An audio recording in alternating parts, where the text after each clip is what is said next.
দাম্পত্য জীবনে স্বামী স্ত্রী অনেক সময় দেখা যায় যে যখন মেলামেশা করছেন বা সহবাসের মধ্যে যাচ্ছেন তখন তাদের মধ্যে তাদের সেক্স যে পজিশন রয়েছে সেগুলো নিয়ে অনেক ধরনের ইস্যুস থাকে বা অনেক ধরনের সমস্যা থেকে থাকে। অনেকেই অনেক ধরনের সেক্স পজিশনে অভ্যস্ত হয়ে থাকেন, আবার অনেকে অভ্যস্ত হন না। সেই ক্ষেত্রে অনেক সময় তাদের মধ্যে একটা মনোমালিন্য দেখা দিতে পারে।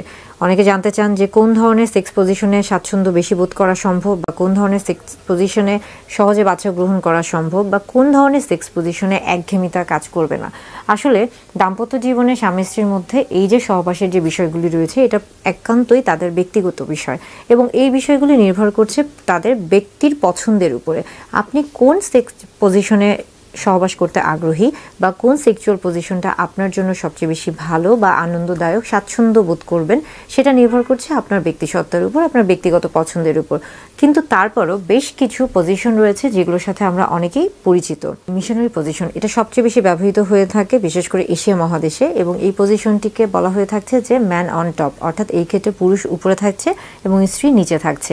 আরেকটি পজিশন হচ্ছে উইমেন অন টপ বা কাউগার্ল পজিশন, এই ক্ষেত্রে স্ত্রী উপরে থাকছে, পুরুষ বা স্বামী নিচে থাকছে।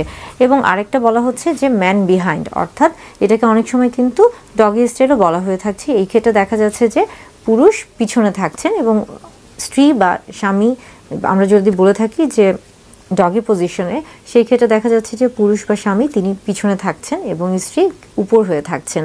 আবার আরও বেশ কিছু সেক্স পজিশন রয়েছে, যেমন সাইড টু সাইড। এই ক্ষেত্রে দেখা যাচ্ছে যে একজন আরেকজনের পাশে থাকছেন, একজন সামনে মুখ করে আছেন, আরেকজন তার পিঠে বা পিছন দিকে মুখ করে আছেন। এবং আরেকটি বহুল পরিচিত এবং নতুন যে পজিশনটি সবচেয়ে বেশি প্রচলিত হয়েছে সেটি হচ্ছে 69 পজিশন। এই ক্ষেত্রে দেখা যাচ্ছে যে একজন স্বামী বা স্ত্রী, একজনের মাথা যেই দিকে থাকছে তার আরেকজনের মাথা অন্য দিকে থাকছে। এটা তারা সামনাসামনি থাকতে পারে অথবা তারা এটা পাশাপাশিও থাকতে পারে। এটা নির্ভর করছে আসলে ব্যক্তিদের উপরে বা ব্যক্তিদের পছন্দের উপরে।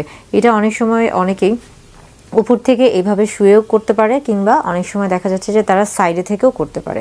অর্থাৎ সেক্স পজিশন বিভিন্ন ধরনের রয়েছে। কোন পজিশনে আপনি স্বাচ্ছন্দ্য বোধ করছেন এটা একান্তই আপনার ব্যক্তিগত বিষয়। এবং আরেকটা বিষয় হচ্ছে যে প্রত্যেকটি পজিশনে কিন্তু নিজেদের মধ্যে যে স্বাচ্ছন্দ্য বোধ এটাকে তৈরি করা সম্ভব।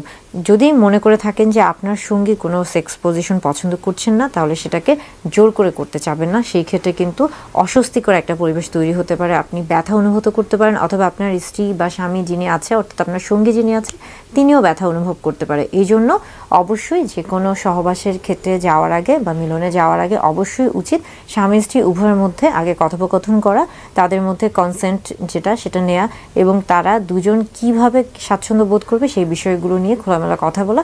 তারপরেই তাহলে তাদের ফোরপ্লেটাও ভালো হবে, অর্গাজমও ভালো হবে এবং সেক্সুয়াল ইন্টারকোর্সটাও ভালো হবে।